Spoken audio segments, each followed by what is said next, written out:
네, 안녕하세요. 국제성모병원의 이범석입니다. 반갑습니다. 네, 오늘 여러분들하고 좀 얘기 나누게 돼서 굉장히 기쁘게 생각하고요. 척수장애인 협회에서 굉장히 좋은 프로그램을 만들었죠. 이렇게 해서 여러분들이 평소에 갖고 있는 궁금증과 답답함을 해결할 수 있는 그런 좋은 기회를 주셔서 좀 기쁜 마음으로 참여를 했습니다. 특히나 올해 그 세계 척수장애인의 날을 기념해서 하는 행사라서 더 뜻깊은 행사가 되는 것 같습니다. 여기 오늘 주제는 통증하고 경직하고 두 가지에 대해서 말씀을 드리겠습니다. 여기 강의 들으시는 우리 척수 장애인 분들 중에 통증 때문에 고생하시는 분 한번 손 들어봐 주세요. 네, 많으시네요. 네. 경직, 막 다리 떨리고 그래가지고 나 힘들어 죽겠어요. 그런 분들, 예, 경직도 꽤 많으시죠? 그래서 오늘 두 가지 문제를 우리가 어떻게 해결할 건지 거기에 대해서 같이 이야기를 하도록 하겠습니다. 강의 내용은 이제 통증 관리가 파트 1이고요. 그다음에 경증 관리가 파트 2입니다. 첫 번째 파트 통증 관리에 대해서 얘기를 할 텐데요. 통증하면은 근육하고 뼈, 인대 뭐 이런 것들이 아픈 근골격계 통증이라는 게 있습니다. 그래서 근육과 골격, 뼈에 대한 통증 이거 굉장히 중요해요. 그래서 이것에 대해서 얘기를 좀 해야 되고요. 또 두 번째로 또 더 중요한 것은 이게 신경이성 통증. 척수를 다쳐서 생기는 신경 손상 때문에 생기는 통증 이거 굉장히 고생스럽죠. 그래서 이 두 가지에 대해서 얘기하려고 해요. 그래서 특히나 이게 신경성 통증은 이게 신경은 이게 척수 신경이 이게 전화선과 같거든요. 여기 전화선이 쫙 있는데 전깃줄 같은 그런 섬유가 있죠. 그런데 이게 척수가 딱 다치면 그 안에서 전선들이 합선이 일어나요. 막 바바바바박 하고 합선이 일어나고 막 그래가지고 정말 희한한 통증들이 많이 생기거든요. 그래서 그런 이야기들을 오늘 같이 하도록 하겠습니다. 정말 척수 환자들을 만나서 진료를 하면 정말 희한한 어떻게 저런 상상력으로 통증을 호소할까 하는 희한한 통증 호소가 있어요. 제가 기억나는 베스트 3 정말 이거는 평생 잊지 못할 베스트 3 호소 첫 번째는요. 내 통증 어떤 줄 아세요, 선생님? 오징어를 연탄불 위에 올려놓으면 막 디디디디디 하고서 오그라들잖아요. 그런 통증이 내 통증이에요. 이렇게 얘기하시는 분 있고 또 어떤 분들은 여기 젊은 분들은 인두를 아나요? 인두라고 아세요? 옛날에 조선시대 같은데 보면 이렇게 고문할 때 그 불에다 쇳덩어리 이렇게 다리미 조그만 거 같은 거 달려 있는 걸 갖고 막 사람을 고문했던 게 인두예요. 쉽게 생각하면 지금 다리미 새빨갛게 달궈진 다리미라고 생각하면 돼요. 내 통증이 어떤 줄 아세요? 그 등에다가 그 새빨간 인두를 가지고 지지직 하고 다 이렇게 불 태우는 것 같은 그런 통증이에요.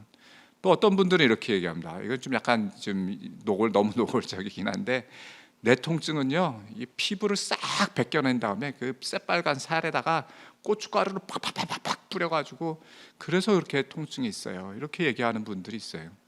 얼마나 힘들면 이렇게 표현을 하겠어요. 척수 환자들 통증이 이렇게 힘든 거죠. 그리고 또 이제 감각이 이상하다고 표현하는 분들이 있어요. 며칠 전에 입원했던 우리 경수 환자, 경수 손상이시고 요 아래를 잘 못 내려다 보세요. 그런데 그분은 회진만 가면 내 손이 요 가슴에 붙어 있는데 얘 좀 제발 좀 내 뼈 떼어달라는 거예요. 얘 좀 떼어달라고. 그래서 아니 무슨 얘기냐고 다 이렇게 내려서 떨어져 있다고 얘기를 할 또 아니네, 내 가슴에 여기 딱 달라붙어가지고 절대 안 떨어진대요.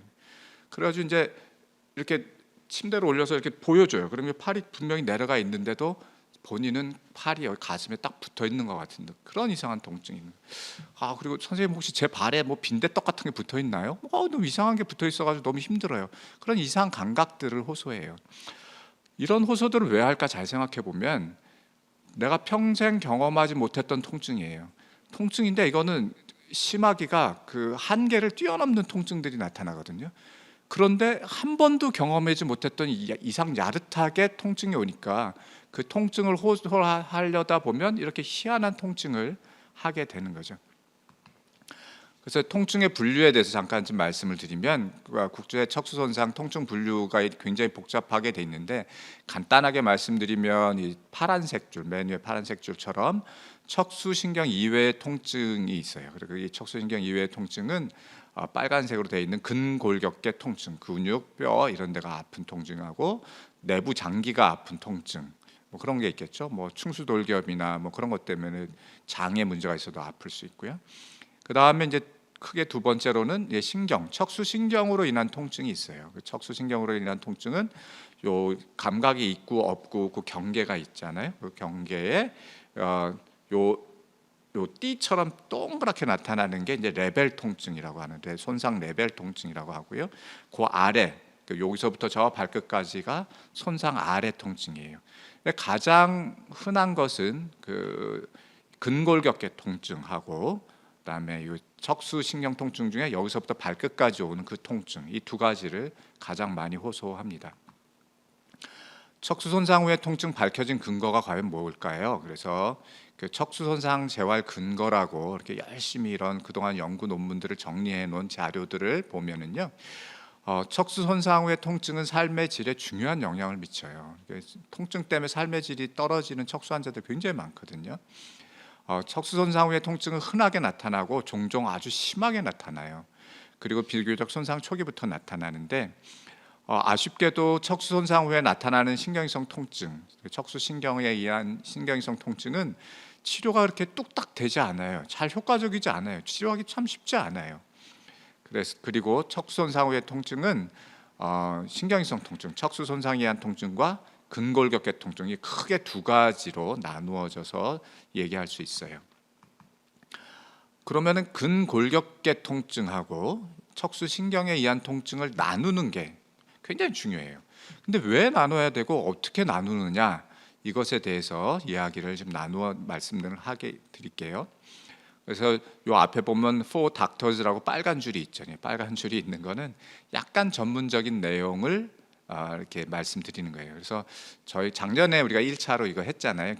교육을 하고 났더니 척수장애인 가족분들하고 환자분들만 듣고 있는 줄 알았더니 나중에 보니까 의사들도 꽤 많이 듣는 거예요. 그래서 의사 선생님들이 만나서 강의 듣고 도움 많이 됐습니다 이런 얘기를 해가지고, 제가 요번에 또 아마 의사분들도 한 전체 지금 1000몇 분이 신청했다는데 한 몇백 분은 들으시지 않을까 싶어서 그분들을 위해서 약간의 전문적인 내용은 이제 빨간 딱지를 해놨습니다. 그래서 약간 전문적이지만 또 우리 척수장애인 분들도 한번 잘 들어보세요. 그래서 이제 의사들에게 제가 항상 하는 것이 근골격계 통증하고 신경성 통증을 잘 구별하는 게 제일 중요하다라고 얘기해요. 왜 그러니까 의사들은 척수 환자가 아프면 척수 환자들 다 아프죠 하고 그냥 가가지고 통증약 그냥 좀 올리는 거, 그러면 다 할 일이 다 됐다고 생각하는 경우가 많아요. 그렇지 않거든요. 척수 환자들 중에 근골격계 통증이 있다면 그 근골격계 통증은 열심히 가서 찾아야 돼요. 열심히 가서 찾아서 진찰도 하고 눌러도 보고 막 이렇게 만져도 보고, 그래서 근골격계 통증을 열심히 찾아가지고, 근골격계 통증은 주사를 통해서만 좋아져요. 먹는 약 올린다고 좋아지지 않거든요. 그 두 가지 통증이 또 그렇게 같이 나타날 수도 있어요. 그래서 두 가지를 잘 구별해야 정확한 치료를 할 수가 있는 거죠. 그래서 이제 그 척수 신경에 의한 통증하고 근골격계 통증을 구별하는 표를 한번 만들어봤어요. 이거 어떻게 해야 쉽게 표를 만들 수 있을까 해서 이거 신경 손상학이라는 교과서에 제가 실은 겁니다.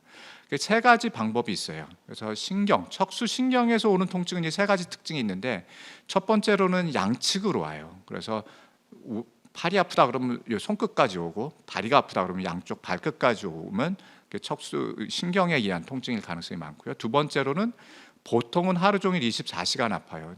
뭐 낮에도 아프고 저녁에도 아프고 잘 때도 아프고, 뭐 언제 좀 심하고 덜 심할 때도 있지만 대개는 24시간 가요.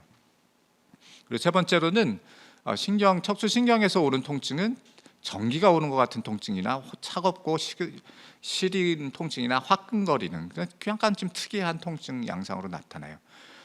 그런데 이제 근골격계 통증이 있습니다. 이제 근골격계 통증은 주로 한쪽, 그 부위는 한쪽으로 나타나요. 국소적으로. 그래서 뭐 무릎이 아파요, 뭐 허리가 아파요 하는 그런 한쪽만 아플 수가 있고요. 특정한 시간에 아파요. 휠체어 앉고 나서 30분 있다 아파요. 뭐 이렇게 뭐 오래 앉아 있으면 아파요. 이렇게 얘기하시는 분들도 있어요. 통증 양상은 우리가 평소에 다치기 전에 느꼈던 것처럼 뻐근하고 쑤시고 그런 양상으로 아프죠. 그래서 이걸 왜 이렇게 구별을 열심히 하려고 하냐면, 신경이성 통증은 약으로 치료해야 돼요. 먹는 약으로 치료해야 되고, 근데 또 먹는 약으로 치료해도 그렇게 썩 효과가 많이 나타나지는 않아요. 그래도 먹는 약으로 치료할 수밖에 없어요. 근데 근골격계 통증은 주사로 치료하는 거. 아픈 데 찾아서 주사하면 효과가 굉장히 좋은 경우가 있어서 이걸 잘 나누어서 이렇게 보는 게 중요합니다. 그래서 근골격계 통증 중에서 척수 환자들이 흔히 호소하는 5가지를 제가 따로 뽑아봤습니다. 그래서 첫 번째로는 경수 손상 환자, 이제 사지마비 환자가 어깨가 아프다고 하는 거예요. 어깨, 유착성 경관절낭염, 50견이라고 하는 거죠. 그 왜 경수 환자들이 어깨가 이렇게 굳어지고 많이 아프냐면, 잘 생각해 보면 경수 손상 환자는 팔을 못 움직이잖아요. 팔을 못 움직이니까 팔을 아래로 내리고 있어요. 그리고 내리고 있어서 침대에 누워 있을 때도 내리고 있고 휠체어 탈 때도 내리고 있고 한 번도 이걸 안 올려요. 다치고 나서 한두 달이 됐는데도 한 번도 안 올리고 옆으로도 한 번도 올리지 않는 경우가 많아요. 계속 이렇게 있으니까 관절이 굳어버리는 거예요. 그래서 나중에 조금만 올리려고 해도 아 소리가 나요. 오십견처럼 너무 아픈 거죠. 그래서 척수 손상 초기부터 부드러운 관절 운동을 잘 해주는 게 굉장히 중요해요. 이게 많이 아프면 관절 안에다가 그 오십견 주사 치료하는 게 있어요. 유착성 경관절낭염 치료하는 그 스테로이드를 넣어서 주사를 놓으면 많이 좋아져요. 그래서 경수 손상 환자분들이 주변에 있으면 한번 이렇게 하셔야 돼요. 이렇게 침대에 처음에 다쳐서 누워 있을 때 팔을 옆으로 벌려야 되죠. 한번 따라해 보세요. 옆으로 이렇게 벌려보세요. 옆으로 벌리고 그다음에 두 번째로는 바깥으로 회전. 이게 바깥으로 회전하는 거예요. 그래서 이러한 자세를 침대에 누워 있을 때 번갈아 가면서 해줘야 돼요. 이쪽도 한번 해주고 또 반대쪽 이쪽도 한번 해주고, 그래야 어깨가 굳지 않아요. 그래서 이거 굳는 거 그냥 방심하면 나중에 어깨 때문에 큰 고생을 해요. 특히 경수 손상 환자들, 이건 잘 기억하시면 도움이 됩니다. 그래서 그리고 또 이제 척수 환자들은 요 앞쪽 근육이 좀 짧아져요. 왜냐하면 이렇게 뒤로 필 일이 거의 없어요. 다 요 앞에서 뭐 휠체어도 앞으로 밀고 운동도 앞으로 하고 그러기 때문에, 그래서 이 앞쪽 근육을 스트레칭하는 운동이 있는데요. 이거 한번 다 같이 지금 따라해 보면 좋을 것 같아요. 다 준비됐나요? 한번 따라해 볼까요? 네. 그래서 팔을 옆으로 벌리고 이렇게 돌리는 거죠. 이렇게 돌리는 거. 그다음에 쭉 팔을 펴주는 거죠. 네. 또 아래로도 쭉 이렇게 좀 펴주고 또 바깥으로 이렇게 돌리고. 그래서 이런 식으로 이 앞쪽에 있는 근육들을 스트레칭 해주는 것, 이것이 굉장히 중요합니다. 이건 이제 의사 선생님들한테만 약간 전문적이라서요. 불완전 마비 환자가 이제 사지마비나 하반신 마비가 이렇게 걷는 연습을 처음 시작하시는 분들이 있어요. 걷는 연습 처음 시작하고 나서 요 고관절 앞쪽이 아프다고 그러는 분들이 있는데, 그래서 이것은 그쪽에 있는 근육이 요근이라고 있는 거거든요. 그 요근 밑에 윤활유 주머니가 있어요. 그걸 윤활낭이라고 그러는데 거기가 부어서 처음 걷는 운동 하니까 부어가지고 생기는 거예요. 그래서 그럴 때는 그 윤활낭 안에다가 스테로이드 주사를 놓으면 꽤 많이 좀 좋아집니다. 그다음에 이것도 이제 의사 선생님들에게 지금 쓰는 말인데요. 그 손가락이 이렇게 잘 안 쥐어준다고 호소하시는 그런 분들이 있어요. 척수 환자분들 중에. 처음 휠체어를 열심히 밀고 나서 한 얼마 있다가 잘 안 쥐어져요. 그래서 아침에는 주먹 쥐기가 힘들고 뻑뻑하고 손가락 마디가 아프고, 근데 오후엔 좀 풀리는 것 같고 그런데, 그래서 이 원인은 저 오른쪽 그림에 있는 것처럼 그 손가락 등 쪽에 있는 손가락 사이근 쪽에 있거든요. 도잘 인터오사이 머슬이라는 그런 손등의 손가락 사이근의 근육이, 손을 내가 너무 힘을 자꾸만 주다 보니까 근육이 뭉쳐서 생기는 거예요. 그래서 이렇게 처음 척수를 타서 휠체어를 타면 긴장되니까 계속 힘을 쓰거든요. 그렇게 하지 않으려면 휠체어 림에다가 코팅을 하면은 이렇게 손으로 꽉 안 쥐어도 이렇게 바닥으로 밀어도 잘 밀어지죠. 그다음에 마찰 장갑을 쓰거나 그렇게 하면 되고, 또 여기 사이로 손가락을 넣어가지고 여기 아픈데 마사지를 이렇게 좀 해주고 이렇게 벌려주고, 그다음에 의사 선생님들이 여기다 주사 놔주고 그러면 많이 좋아져요. 그다음에 이제 손목의 과신전으로 나타나는 통증이 있어요. 손목의 과신전으로 나타나는 통증은 이게 척수 환자들은 운동을 할 때 손목을 이렇게 딱 90도로 꺾어서 하는 운동을 굉장히 많이 해요. 거의 대부분 이 운동을 많이 하거든요. 그래서 과도하게 트랜스퍼 훈련하고 워커 잡을 때도 이렇게 잡고 그렇죠. 그래서 이럴 때 손목이 너무 아프면 그럴 때 운동을 좀 줄여야 돼요. 손목 꺾는 운동을 줄여야 되고 진통소염제를 먹거나 거기 주사를 맞아야 돼요. 그 손목을 이렇게 꺾지 않아도 내 몸을 이렇게 들어 올릴 수 있는 방법, 운동하는 방법이 있어요. 그게 뭐죠? 저 아래 나와 있는 푸시업 바 같은 거죠. 푸시업 바를 하면은 내가 손을 이렇게 요 모양 상태로 할 수 있죠. 그렇지 않으면 이렇게 꺾어서 해야 되는데 이렇게 꺾지 않고 이 상태로 할 수 있게 하는 거죠. 그래서 우리 척수 환자분들은 평생 과사용 증후군이 생기지 않도록 조심해야 돼. 과사용 증후군이라는 건 뭐냐면 과도하게 사용을 해서 어깨나 손목이나 팔꿈치의 근육과 관절이 상하는 거예요. 그래서 옛날 같으면 고관절이나 무릎 관절로 걸어 다니고 다 움직이고 했을 텐데 그걸 다 지금은 손목, 팔꿈치, 어깨로 다 하잖아요. 그러니까 그 굉장히 좀 무리가 많이 되는 동작을 많이 해요. 그래서 그것을 혹사시키지 않도록 조심해야 돼요. 이것도 이제 약간 전문적이라서 의사 선생님들께 말씀드리는 건데, 그러니까 고관절에 나타나는 아주 심한 통증이 있는 환자들이 뭐 1년에 1명 정도 이렇게 만나게 됩니다. 그래서 이 고관절을 다리를 조금만 움직여도 너무 아파서 소리 지를 정도로 아파요. 그래서 MRI를 하고 다 해봐도 아무것도 안 나타나요. 아무것도 안 나타나는데 나중에 잘 보면은 이 고관절 내에 유착성 경관절낭, 어깨에 생기는 유착성 경관절낭 같은 것이 생기는 거예요. 그래서 오시견 때 조금만 움직여도 악 소리가 나고 힘들잖아요. 그거랑 마찬가지로 다리를 조금만 움직여도 악 소리가 나고 힘들어요. 그럴 때는 어깨에 주사 놓는 거랑 똑같이 여기도 어깨 주사를 스테로이드 주사를 놔서 그 유착성 경관절낭염을 치료해 주면 돼요. 네, 그래서 알아두면 도움이 되는 근골격계 통증 치료의 노하우는 이것도 좀 약간 전문적인 내용인데요. 근력이 없이 마비된 곳, 여기서 그 마비가 돼서 근육이 전혀 안 움직이는 데는 근골격계 통증 거의 없어요. 그래서 그 마비된 부위에는 근막통증이나 윤활량염, 건초염이 나타나지 않고요. 그래서 근력이 없는 아시아 A나 B 아래쪽에는 근골격계 통증이 발생하지 않는 거예요. 그리고 또 경수 손상 환자에서 휠체어 등받이가 굉장히 중요한데, 경수 손상이나 흉수 손상 중에서도 약간 위에 손상을 입으신 분들은 요 아래쪽으로, 마비된 아래쪽으로는 몸통을 지탱하는 근육 힘이 굉장히 약해져 있어요. 약해져 있는데 등받이를 휠체어를 아주 등받이 낮은 거를 쓰는 거, 오른쪽 아래에 있는 것처럼 그렇게 쓰거나 그렇게 하고 싶어해요. 또 이렇게 좀 그래야 좀 멋져 보이잖아요. 등받이도 낮고 또 활동하기도 편하고.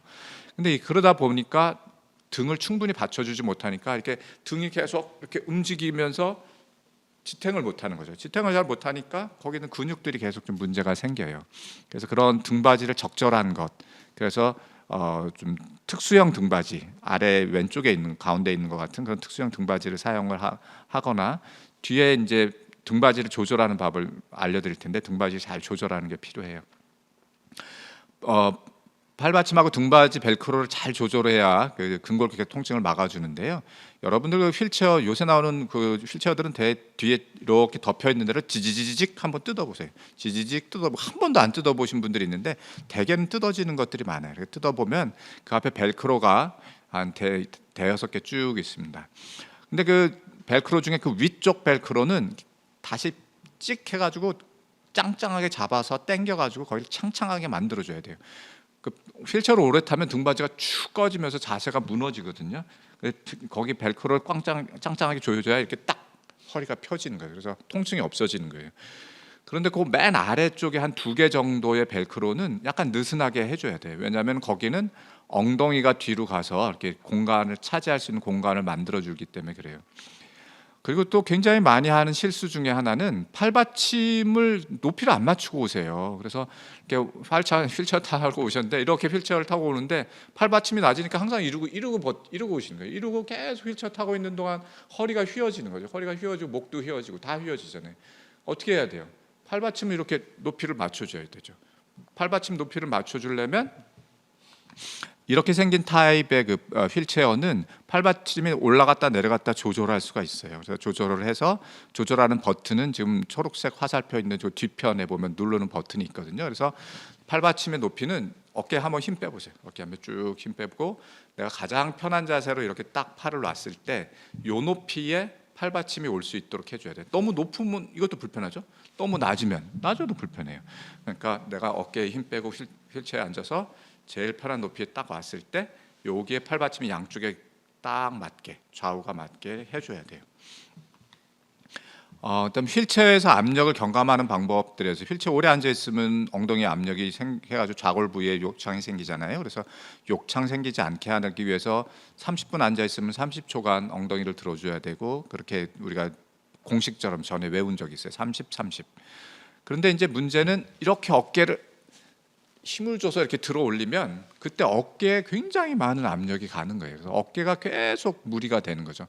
그래서 요새는 휠체어 압력 경감을 위해서 어깨로 올리는 동작, 푸시업 동작이라고 그러거든요. 이 푸시업 동작을 하라고 하지 말라 그래요. 그럼 어떻게 하라는 거냐? 어떻게 하냐면요, 이렇게 하는 거예요. 그러니까 몸을 앞으로 완전히 숙여가지고 앞에 몸이 여기 허벅지에 닿을 정도까지 이렇게 숙이면 엉덩이 뒤쪽이 쭉 올라가요. 엉덩이 뒤쪽이 올라가서 좌골 부위에 꽉 눌렸던 게 그게 해결이 되죠. 그래서 어깨 관절을 보호하기 위해서는 엉덩이를 푸시업으로 밀어 올리지 말고 앞으로 숙이는 게 중요합니다.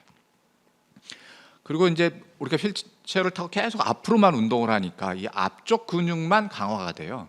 앞쪽 근육만 강화가 되고 이 뒤쪽에 있는 근육들, 이 뒤쪽에 있는 근육들은 굉장히 쓸 일이 없어서 약해지는 거예요. 그래서 뒤쪽에 있는 근육을 어떻게 강화시킬 거냐, 이게 굉장히 중요해요. 그래서 이제 우리가 치료실에 가서 암 엘고메터라고 이렇게 팔 돌리는 거죠. 손자전거 돌릴 때 이렇게 해서 계속 앞으로만 돌리는데 그러지 말고 한번 뒤로 한번 돌려보세요. 이렇게 뒤로. 한번 지금 휠체어 타시고 한번 해보시겠어요? 계속 가면 우리는 앞으로만 운동해요. 이렇게 했을 때 근육하고 뒤로 돌릴 때의 근육하고 해보면 완전히 다른 근육이 운동을 해요. 그래서 이 다른 근육, 뒤쪽으로 돌리는 근육들을 운동을 시켜주는 게 굉장히 중요해요. 또 이제 집에서 운동을 할 때는 저런 고무밴드, 세라밴드라고 하는 거를 이마트 같은 데 가서 사가지고 이렇게 의자나 책상 같은 데 묶어놓고 뒤로 당기는 걸 하는 거예요. 뒤쪽으로. 그래서 이렇게 팔을 펴고도 당기고 팔꿈치를 구부리고도 당기고, 그래서 뒤쪽 근육들이 강화되도록 하는 것이 이 앞쪽 근육과 뒤쪽 근육의 균형을 잡아주기 때문에 통증을 없애주는 데 큰 도움이 돼요. 신경이성 통증 어떻게 관리할까 하는 거죠. 의사들이 골치 아파하는 통증, 신경이성 통증이에요. 통증을 아주 많이 보는 의사들, 내가 진짜 통증의 대가라고 하는 의사들도 휠체어 탄 척수 환자들이 얼굴 찡그리고 선생님 아파요 하고 들어오면 가슴이 철렁 내려앉아요. 또 치료하기 어려운 통증 환자가 오셨구나. 그만큼 의사들도 이제 척수 환자들의 신경이성 통증을 호소할 때 굉장히 난감하고 힘들고 합니다. 요거는 좀 전문적인 내용이라서 우리 의사 선생님들 주로 많이 참고하시면 되는데, 잘 들어보면 우리 척수 환자분들도 이해하실 수 있어요. 신경이성 통증의 약물을 선택하는 그런 기준표인데, 첫 번째 1차적으로 선택하는 약들이 저 위에 있는 네 가지입니다. 제일 큰 게 가바펜틴하고 리리카, 이걸 제일 많이 선택하죠. 이걸 거의 대부분 이거 갖고 조절을 해요. 그리고 신발타나 아미트립틀린이라고 항우울제로 개발된 약들인데 이것도 1차적으로 많이 선택하는 약이에요. 그리고 2차적으로 선택하는 약은 이제 트라마돌, 트라마돌이라는 성분의 약과 그다음에 마약성 진통제는 3차, 1차, 2차 다 해보고 끝까지 안 되면 그때 가서 해라 하고 이렇게 권고가 되고 있어요. 그래서 가바펜틴하고 프레가발린, 그래서 리리카 이외의 약물을 찾을 때는 어떻게 할 거냐 하는 거죠. 1차는 물론 이 가바펜틴하고 리리카, 프레가발린을 선택을 해요. 그래서 이거 갖고 조절하다가 계속 약을 용량을 올려도 효과가 없으면 다른 약물을 시도하는 거죠. 그 다른 약물 중에 하나가 트라마돌이라는 약이 있고요. 그다음에 아미트립틸린이라는 약이 있어요. 이 두 가지 약은 굉장히 좀 졸리는 약이에요. 뭐 통증약이 다 전체적으로 다 졸린데 이 약들은 또 더 많이 졸려서 자기 전에 드시는 것을 권해드립니다. 특히 아미트립틸린은 이게 우울증 약으로 처음에 개발된 약이거든요. 그래서 그 우울증 약으로 개발됐기 때문에 우울증이 같이 있는 경우는 또 진통작용이 꽤 좋아요. 마약성 진통제를 사용할까 하는 거죠. 그래서 논란이 있어요. 이거 사용해도 된다, 안 해도 된다. 저는 개인적으로 거의 처방하지 않습니다. 마약성 진통제는 최후의 수단 선택이고, 근골격계 통증은 마약성 진통으로 조금 효과가 있는데 우리 척수 환자들이 갖고 있는 그런 신경이성 통증은 마약성 진통제로 크게 효과가 잘 없는 경우가 많아요. 그래서 저는 마약성 진통제를 가지고 오시는 분들은 되도록이면 다 비마약성 진통제로 최대한 바꿔드립니다.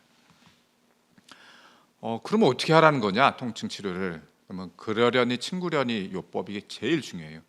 제가 척수 환자들이 너무 아프다 그러면 제가 제일 좋은 치료 방법 알려드릴까요? 이렇게 물어봐요. 그러면 네 선생님 조금 알려주세요. 그러면 제일 좋은 치료 방법은요, 그러려니 치료 방법입니다. 그게 뭐예요? 그러려니라고요. 그러려니. 신경성 통증은, 척수 환자들의 신경성 통증은 완전히 없어지기는 게 거의 불가능하다고 보시면 돼요. 좀 약간 낮추는 거죠. 약을 써서 내가 통증이 이만큼 있는데 반 정도 낮추고 싶다 그래서 약을 어마어마하게 많이 써도 3명 중에 1명만 반 정도라도 낮출 수 있어요. 그게 굉장히 어려운 거예요. 정말 어려워요. 그래서 통증을 평생 같이 할 친구라고 생각하고 그러려니 친구려니 하고 견디시는 게 제일 좋은 방법입니다. 제가 이제 그러려니 방법을 처음 환자들에게 교육하기 시작했던 거는 제가 정말 평생 기억 남는 분이 있었어요. 그분 요추 손상이었는데 밤마다 아프다고 소리 질러가지고 병동에 나가서 이렇게 진통제 주고 마약성 진통제까지 맞아야 잠을 자는 사람이었어요. 그분이 퇴원하고 이제 집에 가신 거예요. 한 달 뒤에 외래로 왔어요. 제가 만나서 뭘 물어봤겠어요. 한 달 동안 집에서 어떻게 버텼어요? 응급실 갔어요? 주사 맞으러? 그랬더니 그분이 뭐 그냥 통증이 없어지지도 않고 뭐 약 먹어도 좋아지지도 않고 그냥 그러려니 하고 버텼어요. 그러려니 하고 버티니까 버텨지네요. 제가 그래서 그때 깨달았죠. 그러려니 하고 버티는 것이 이렇게 심한 통증 중에 제일 좋은 치료 방법이다 이렇게 생각하는 거죠. 또 신경성 통증에 대해 다양하게 시도되는 방법들은 경두개라는 건 머리 두개골을 통과해서 하는 자극이라는 거거든요. 자기 자극이나 전기 자극 이런 얘기들이 있지만 이런 것들은 번거롭기도 하고 이렇게 처방을 할 수도 없어요. 그래서 이건 거의 잘 안 쓰게 돼요. 그다음에 이제 그 다양하게 시도되는 방법 중에는 수술적 치료로 척수 신경 자극기라는 거를 척수 안에다 넣어주기도 하고 그 척수 뒤쪽에서 감각신경이 들어가는 통로를 거기서 이렇게 수술로 긁어주거나 녹여주는 그런 방법들을 해야 되는데 아직 우리나라에 보편적으로 활용되고 있지는 않아요. 이건 의사 선생님들을 위해서 제가 드리는 말씀인데 가끔 요 아랫배가 굉장히 아프다는 분들이 있어요. 아랫배가 굉장히 아프다는 분들이 있는데 이게 왜 이렇게 아프지 하고 통증약을 아무리 조절하고 뭐 근골격계 통증 다 찾아봐도 안 됐는데 나중에 보니까 방광에 염증이 심하게 있었고 항생제로 방광염증이 치료가 되니까 그 통증이 싹 없어지는 경우가 있어요. 그래서 요 아랫배가 심하게 아플 때 혹시 방광염에 의한 통증 때문에 아픈 것이 아닌가 이것도 한번 생각해 보셔야 돼요. 그다음에 이제 이 배가 강직이 너무 심해요라고 막 얘기를 하는데 그 배에 생기는 강직하고 여기 띠처럼 생기는 그 감각이 있고 없고 하는 그 띠, 허리띠 꽉 조여놓은 것 같은 그 레벨 통증하고는 구별하기가 쉽지 않아서 그건 잘 물어보는 것이 좀 필요합니다. 여러분들 중에 요추 손상이 있는데 정말 난 죽을 것 같은 통증이 있고 평소에는 멀쩡하다가 하루나 이틀에 한 번씩 정말 죽을 것 같은 통증이 있다 하시는 분들이 있을 거예요. 이런 분들은 정말 저도 가슴 아픕니다. 정말 이런 분들 만나면 정말 저는 위로해 드려요. 아마 이 세상에서 경험할 수 있는 가장 극심한 고통 중에 하나가 아닐까 저는 그렇게 생각합니다. 요추골절 척수 손상 환자에서 아주 특이하게 몇몇 분들은 이 극심한 통증이 나타나요. 평소에는 견딜만 하다가 간헐적으로 갑자기 극심한 통증이 생겨요. 일주일에 한 번, 또 어떤 분은 2번, 한 번 나타나면 수시간 동안 한 10시간 뭐 이렇게 아파요. 주로 요추골절에서 나타나요. 그래서 이런 환자들을 만나면 주변에서 저 사이코 아니야? 뭐 왜 그래? 저 사람 뭐 그래요. 왜냐하면 막 한 5분 전까지도 친구들하고 막 열심히 얘기하고 즐겁게 지내고 있다가 갑자기 얼굴 찡그리더니 으악 소리 지르고 나 죽어 막 그러는 거예요. 그러면 저 사람 왜 저래 도대체? 아무도 이해를 해줄 수 없어요. 그래서 병원에 응급실에 가서 주사약 놔달라고 그러면은 일반 주사약 갖고 잘 안 되니까 마약이 들어간 마약성 진통제 주사약 맞고 그러니까 또 병원에 있는 의사나 간호사들은 뭐라 그러냐면 저희 마약 중독자 또 왔네 또 왔어 뭐 이렇게 평가를 한단 말이죠. 그렇지만 이 요추 때문에 생기는 극심한 가끔씩 나타나는 통증은 너무 심한 통증이고 이건 우리가 공감을 해줘야 돼요. 이해를 해줘야 되는 거예요. 너무나 참기 힘든 그런 극심한 통증이고 죽을 것 같은 통증이에요. 그 통증이 왔을 때는. 근데 그 시간이 지나면 또 도깨비처럼 싹 또 없어져요. 그러니까 옆에서 보면 사이코나 완전히 마약 중독자처럼 보이는 거죠. 그래서 이거를 의학 용어로는 파록시스말 페인이라고 하고 간헐적 극심한 통증이라고 불러요. 39세 남자 요추 1번 총기 사고가 있었던 분이 있습니다. 이분은 양하리 하지에 저린 통증이 있었고 일주일에 한 번씩 극심한 통증이 통증 10점 만점에 9점, 10점으로 나타나는 거예요. 12시간 지속하고 또 사라지는 그런 통증이 있었어요. 그래서 이 환자를 경막에 차단술이라고 이제 스테로이드 주사를 놨더니 좀 줄어들어서 퇴원을 했는데 2년 뒤에 방광 검사하러 다시 왔는데 계속 그 통증 때문에 고생을 하고 있는 것을 계속 가고 있는 거예요. 그래서 아마도 이것은 그 신경 뿌리, 신경근이라고 하는데 여기 요추 쪽에 있는 거기를 신경을 자극해서 생기는 거라고 생각을 합니다. 그래서 이건 의사 선생님들을 위해서 조금만 더 전문적으로 들어가면 이런 간헐적 극심한 통증에 대해서 국립자원에 입원했던 환자들을 대상으로 조사를 했어요. 그래서 이분들을 조사를 해봤더니 평소에 통증은 한 4점 정도, 3점, 4점 정도 그냥 뭐 참을만해요. 극심한 통증이 왔을 때는 9점, 10점까지 올라가요. 아니요, 전 20점이에요. 뭐 10점 만점인데 자기는 20점이라고 하시는 분이 있어요. 그만큼 힘든 거죠. 그러니까 월 주 1회, 2회 정도 나타나고 통증이 한번 나타나면 거의 한 평균 20시간 정도 가기도 합니다.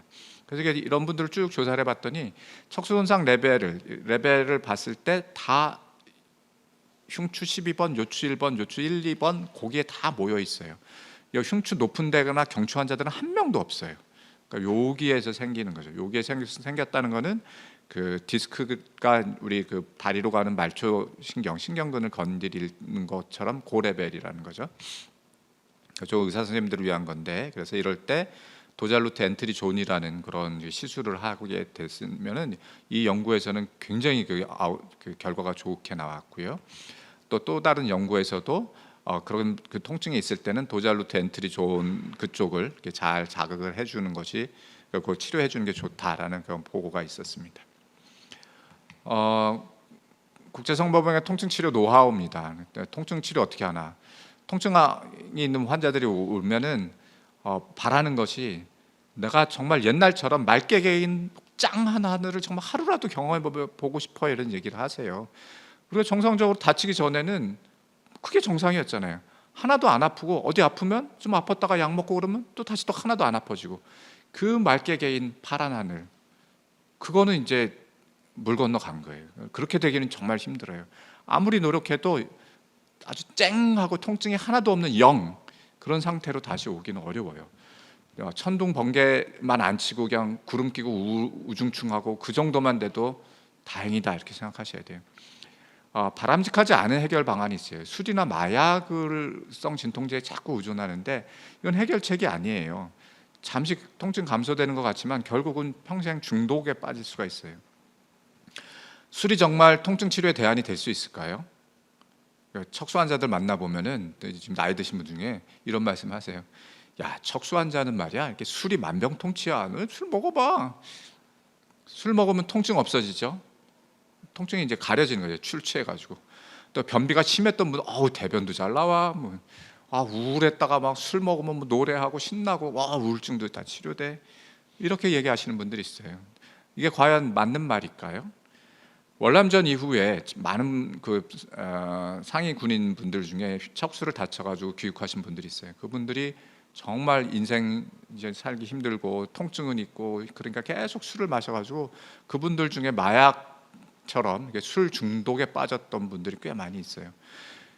술이 결코 통증 치료, 변비 치료, 우울증 치료약이 아니에요.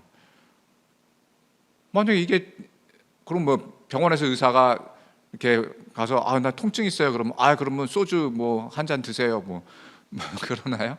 변비 때 그럼 맥주 한 컵 드세요. 변 잘 나와요. 이렇게 하나요? 우울증 치료약으로 술 드세요. 이렇게 하나요? 아니에요. 그렇게 하면 안 돼요. 술을 계속 드시면 개인의 건강이 파괴되고 가정이 파괴되기 때문에 이렇게 해결하려고 하시면 안 돼요. 그러면 통증을 어떻게 하라는 거냐 도대체.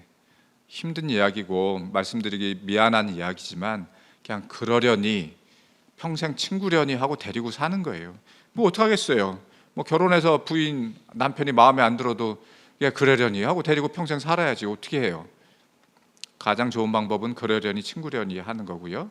그 밖에도 또 이렇게 애완견을 키우고 나서 굉장히 삶이 좋아졌다, 통증도 많이 감소됐다는 분들, 취미 활동을 하고 나서 좋아졌다, 외출하고 여행하고 스포츠 활동하고 이런 거 하고 나서 통증이 경감됐다는 분들 의외로 굉장히 많아요. 여러분들도 한번 시도해 보세요. 여기 적혀 있는 거나 이 외의 것들 중에 나도 한번 이거 해볼까? 하고 나니까 통증이 굉장히 많이 없어졌네. 약을 안 썼어도. 그렇게 얘기하시는 분도 있죠. 국립재활원의 체중증 척수장애인 모임, 정상회 모임이 있습니다. 그래서 이분들은 목 아래로 다 마비가 돼가지고 꼼짝도 못하는 분들이에요. 그래서 이분들이 얼마나 힘든 삶을 사시겠어요. 힘든 삶을 사시는데 이분들의 모임을 제가 거기 있을 때 만들어 드렸어요. 그래서 이분들을 한번 모여서 퇴원하고 나서도 한 달에 한 번씩 국립재활원에서 모였습니다. 그래서 이분들 모였는데 이분들은 이제 점심 때쯤 모이면 밤늦게 막 병원 문 불 다 꺼질 때까지도 안 가세요. 얼마나 그 안에 하고 싶은 말이 많겠어요. 뭐 그 속상했던 일, 답답했던 일, 또 부인들이 같이 오면 부인들이 더 늦게 가요. 막 그래서 부인들 때문에 집에 못 가요. 뭐 서로 얘기하고 그러면서 안에 있는 그 힘든 거, 통증, 뭐 속상한 거 이런 것들 다 얘기하는 거예요. 그래서 그런 척수 환자들 동료나 선배들을 만나는 거 이런 거 참 도움이 많이 됩니다. 그래서 의사 선생님들을 위해서 이거는 좀 전문적인 내용인데요. 그래서 통증 치료는 근골격계 통증과 신경성 통증을 구별해야 되고 두 가지 통증이 같이 있는 경우도 있고 근골격계 통증은 열심히 찾아서 주사를 놔줘야 되는 거죠. 그 통증약을 써야 될까요? 통증약 용량을 올려야 될까요? 이렇게 물어보는 분들이 외래에서 굉장히 많아요. 여러분 어떻게 생각하세요? 어떻게 하면 좋을 것 같아요? 척수 환자에서 신경성 통증은 3명 중에 2명이 있습니다. 3명 중에 2명은 신경성 통증이 있고 이 2명 중에 1명은 죽을 것 같은 통증, 이 1명은 약한 통증이 있어요. 그러니까 3명 중에 견딜 수 있는 통증을 갖고 있는 분들은 1명밖에 없는 거예요. 그래서 아무리 열심히 치료해도 통증을 반 이하로 줄이는 것이 3명 중에 1명밖에 안 돼요. 약을 막 폭격기로 때려 붓듯이 진통제를 내 몸에 다 들어 부어도 그 3명 중에 1명만 반 정도라도 가까스로 좋아진다니까요. 그러니까 약을 무조건 많이 먹는다고 해결되지 않는다는 얘기예요. 그래서 제가 물어봅니다, 환자분한테. 좀 아무리 약 더 증량해도 더 약간 내려가다 말 건데 어떻게 좀 참아 보시겠어요? 아니면 용량을 좀 늘리겠어요? 그거는 여러분의 선택이죠. 그래서 저는 혹시 참으실 수 있을 정도면 참는 거를 권해드립니다. 약을 2배, 3배로 늘려도 그게 깨끗이 확 떨어지지 않기 때문이에요. 이건 의사 선생님들을 위한 건데요. 그래서 이제 아까 뉴론틴 리리카를 처음으로 처방을 했는데, 그래서 이 처방을 하고 나서 다른 약을 선택할 때는 무슨 약을 선택하면 좋을까 그런 얘기예요. 그래서 그 아미트리틸린이라는 약하고 클로나제팜은 이게 잠을 또 오게 하는 약이에요. 그래서 밤에 잠이 잘 안 와요 그러는 분들은 이 약을 그 다음에 추가를 해드리면 잠도 잘 오고 통증도 잡아주고 하는 이중적인 효과가 있죠. 그리고 또 이제 트라마돌이라는 약도 이제 그 다음에 추가할 수 있는 약인데, 이 트라마돌은 요새 시너젯이나 울트라셋 같은 그 아세트아미노펜, 타이레놀하고 섞여 있는 용량이 37.5mg이 들어있죠. 그래서 그거를 계산해서 지금 줄 수 있고요. 아미트립틸린은 효과가 좋은데 너무 졸려요. 그래서 우리나라에서는 10mg부터 시작해야 돼요. 외국 교과서에 보면 25부터 시작해서 75까지 올리라고 돼 있거든요. 우리나라 환자들이 25 딱 주면 그 다음날 못 깨어나요. 하루 종일 해롱해롱해요. 그래서 25로 시작하지 말고 10으로 시작해서 많이 올려봐야 25. 75까지 쓰신 분은 대한민국에서 한 명도 못 봤어요. 제 환자 중에. 그다음에 항우울제 성분의 약 신발타라는 약이 있거든요. 그래서 이펙사라는 약인데 이것은 통증을 좀 가라앉히기도 하고 또 성격이 너무 예민해지고 막 분노 조절이 안 되는 분들, 그런 분들은 또 쓰면 또 도움이 돼요. 통증약을 복용하는 시간에 대해서 한번 우리가 고민을 해봅시다. 우리가 병원에서 통증약은 이 파란색 시간에 약을 줘요. 아침 8시에 주고 점심 1시에 주고 저녁 6시에 주죠. 그래서 아침에서 점심까지 약이 들어가서 5시간 만에 들어가고 점심에서 저녁까지 6시간 만에 들어가는데, 저녁약을 먹고 다음날 아침약을 먹으려면 14시간의 공백이 생기는 거예요. 그러면 14시간 동안 약이 또 끊어지는 상태가 돼버리는 거죠. 그런데 척수 환자들은 주로 밤에도 통증이 있어요. 낮에는 활동을 하니까 그나마 통증이 없어지는데 밤에 잘로 가만히 누워있으면 그러면 통증이 막 그냥 너무 심해지는 거죠. 근데 그 14시간 동안은 약이 안 들어가는 거예요. 어떻게 하면 되겠어요?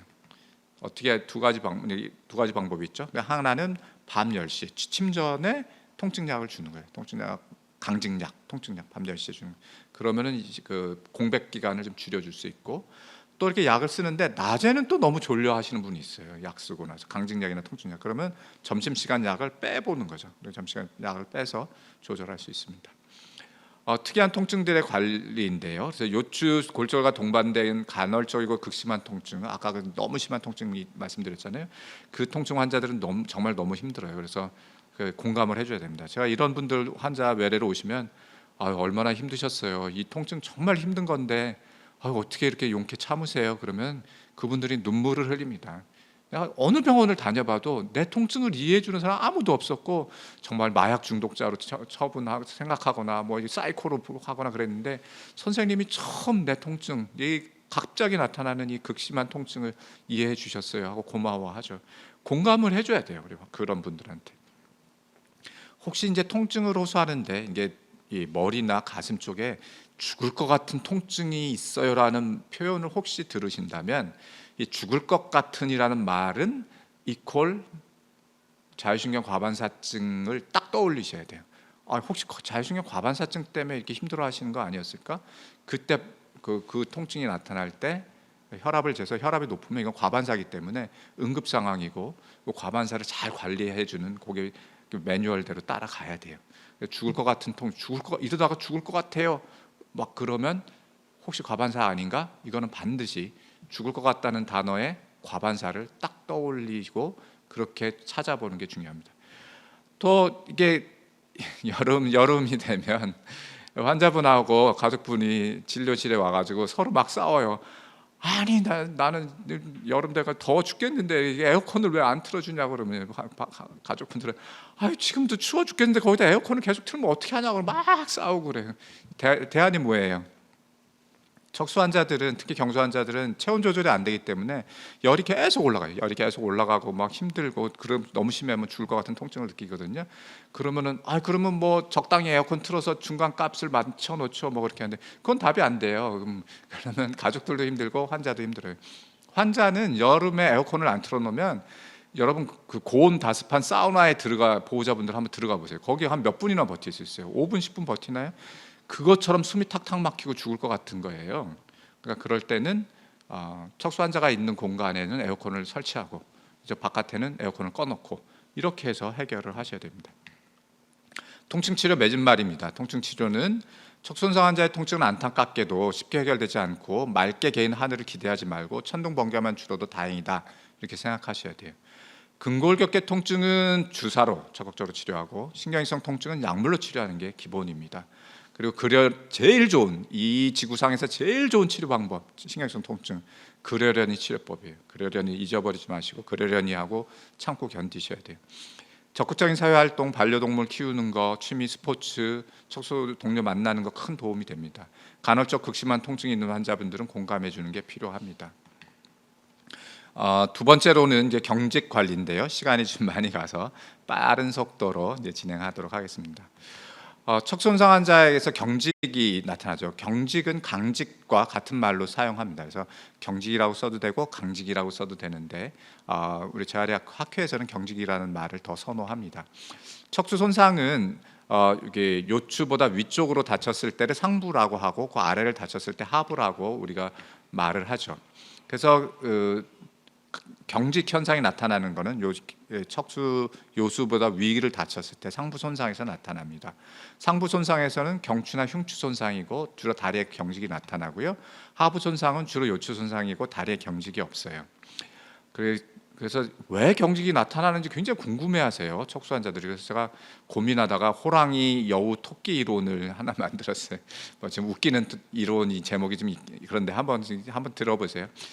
호랑이는 뇌에 살아요. 뇌에 살면서 모든 우리 몸을 다 모든 신경을 다 지배하죠.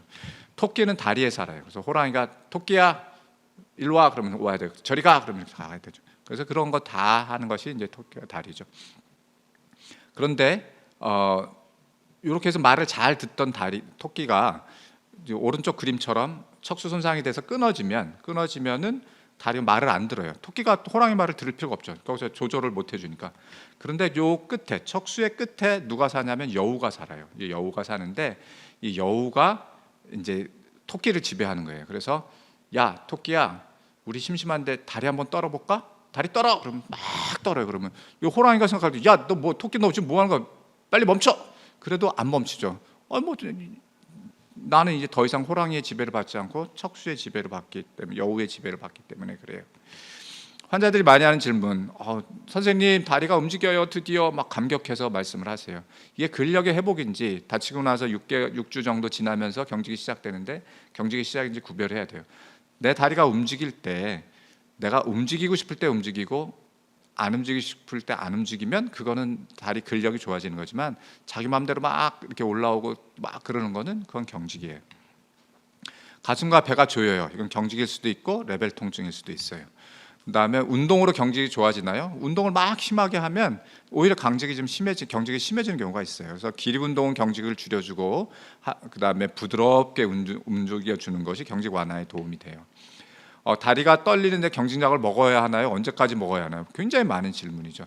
경직은 장점도 있고 단점도 있어요. 경직이 없는 분들 보면은 다리 근육이 쫙 말라가지고 다 말라서 근육이 다리 쪽 아주 뼈하고 가죽만 남는 그런 게 되죠. 경직 자체가 막 떨어주면서 내 근육이 유지가 되죠. 그렇지만 막 떨리니까 휠체어 타고 넘어지려고 하고, 트랜스퍼 할 때 침대에서 휠체어 옮길 때도 막 위험하기도 하고, 밤에 잘 때 떨어서 불편하기도 해요. 그래서 그건 장점과 단점을 저울질해서 불편한 게 너무 많으면 그때 약을 시작하고, 경직이 나타나도 불편한 게 크게 심하지 않으면 안 먹는 것도 좋은 방법이에요. 그래서 많은 척수 환자들이 아침에 일어나면 경직이 생기니까 자기 다리를 붙잡고 이렇게 한 10분 20분 운동하고 나면 경직이 풀려서 약 안 먹고 지내는 분들도 있어요. 환자들이 궁금해하는 질문인데, 아침에 일어나면 경직이 너무 심해요. 그래서 새벽 경직 때문에 많이 힘들어하거든요. 아까 통증에서도 얘기했듯이 취침 전 약을 늘리면 도움이 되고요. 이제 의사 선생님들한테 드리는 말씀은 취침 전에 다이아제팜을 쓰는 거 굉장히 도움이 됩니다. 이건 잠도 잘 오는 데다가 경직까지 잡아주니까 일석이조죠. 너무너무 좋은 대안이에요. 그래서 밤에 잠 못 자거나 경직이 같이 동반되어 있을 때는 다이아제팜으로 경직을 조절해 주면 좋아요. 경직약을 먹고 낮에 너무 졸려요. 그러면 점심약을 빼면 되죠. 그다음에 경직약 먹고 다리에 힘이 풀려서 못 걷겠다고 하시는 분들이 있거든요. 이 의사 선생님들을 위한 슬라이드인데요. 그래서 걷는 환자들은 특이하게 적은 용량에서도 반응이 굉장히 많이 심하게 나타나요. 그래서 걷는 환자들을 바클로펜을 팍팍 올리다 보면은 다리가 후들거려서 못 걷고 굉장히 힘들어하세요. 아주 적은 용량으로 천천히 올려야 돼요. 5mm부터 시작해야 됩니다. 근데 걷지 못하는 환자, 휠체어 타고 있는 분들은 이상하게 경직약을 조금씩 올려가지고는 이게 이게 해결이 안 돼요. 그래서 팍팍팍팍 올려야 돼요. 그래서 그런 분들은 바클로펜 80까지는 그냥 고민하지 말고 쫙 그냥 하루에 20 QID 4번 이렇게 처방을 해서 올려도 돼요. 경직약 펌프라는 게 있는데요. 미국에서는 굉장히 많은 펌프 시술을 엄청나게 많이 합니다. 우리나라에도 하고 있는 병원이 있어요. 그런데 아직도 많이 이렇게 보편화되어 있지는 않고, 약을 먹다 도저히 안 되면 펌프를 하는 수술을 하면 됩니다. 이런 약을 척수에다 넣어서 주사약이 저기서 이렇게 시간 맞춰서 이렇게 잘 분배가 되도록 그렇게 하고 있는 거예요. 경직 치료에 대한 밝혀진 근거들은 이건 의사 선생님들을 위한 약인 거기 때문에 나중에 강의록을 한번 찾아보시면 돼요. 경직 치료의 노하우죠. 그래서 경직 치료는 노하우에서 의사 선생님들이 꼭 기억해야 될 거는 바클로펜은 방광기가 3.5시간밖에 안 된다는 거예요. 저녁약 먹고 밤 12시만 되면 약효가 다 떨어져 버리고 새벽에는 안 먹은 거나 똑같다고 봐야 돼요. 그래서 취침 전 약을 반드시 넣어줘야 된다는 거고요. 경직은 장점도 있고 단점도 있으니까 저울질해서 꼭 필요할 때 약을 시작하고, 아침에 일어나서 다리 관절 운동을 꾸준히 이렇게 좀 풀어주면 10분 20분 아침 경직을 효과적으로 풀 수 있고, 우리 환자분들은 내가 복용하고 있는 경직약 이름, 용량을 정확하게 알아두서 병원 의사 선생님이랑 상의해서 용량 조절해요. 선생님 지난번에 바클로펜 80 먹었는데 요새 좀 견딜만해요. 60으로 좀 줄여주세요. 이 정도 대화는 할 수 있어야 돼요. 그래서 척수 환자 중에 여름에는 경직약을 줄이고 겨울에는 경직약을 늘리는 경우도 많이 있어요. 경직약 치료는 1차 선택약은 바클로펜이고요. 새벽 경직은 바클로펜 취침 전이나 다이아제팜 같은 거로 처방을 하죠. 낮에 졸리면 낮 시간 걸 빼주면 돼요. 이건 반복해서 말씀드려요. 취침 전 약을 처방하고 점심 약은 빼고, 이렇게 해야 밤 새벽 통증 경직을 잡을 수 있어요. 그래서 의사 선생님들을 위한 건데, 바클로펜은 80까지 20 QID는 고민하지 말고 쭉 올리고요. 경직하고 수면 장애가 있으면 다이아제팜을 쓰시면 굉장히 큰 도움이 돼요. 그래서 이거는 강추한 거고요. 그다음에 다이아제팜을 낮에도 사용할 수 있는데 그 점심 때는 빼고 처방하면 좋죠. 그리고 의사 선생님들을 위한 건데 티자니딘, 단트롤렌, 가바펜틴에 대한 이야기입니다. 경직 치료의 맺은 말입니다. 경직은 상부 손상에서만 나타나요. 경직이 나타난다고 다리 힘이 좋아져요 그렇게 생각하면 안 돼요. 그거는 별개입니다. 경직이 떨려서 큰일 났어요. 걱정할 거 없어요. 그냥 놔두면 돼요. 떨린다고 좋은 점도 있거든요. 경직은 장점, 근육 수축 보행에 도움이 되거나 단점, 다리 떨림 일상생활 방해를 저울질해서 약을 조절하고요. 밤과 새벽에 경직이 심하면 추침제 약을 드리고 경직이 줄어들면 의사 선생님과 상의해서 용량을 줄이거나 끊을 수도 있어요. 네, 경직을 너무 후다닥 얘기해서 미안한데요. 경청해 주셔서 감사합니다.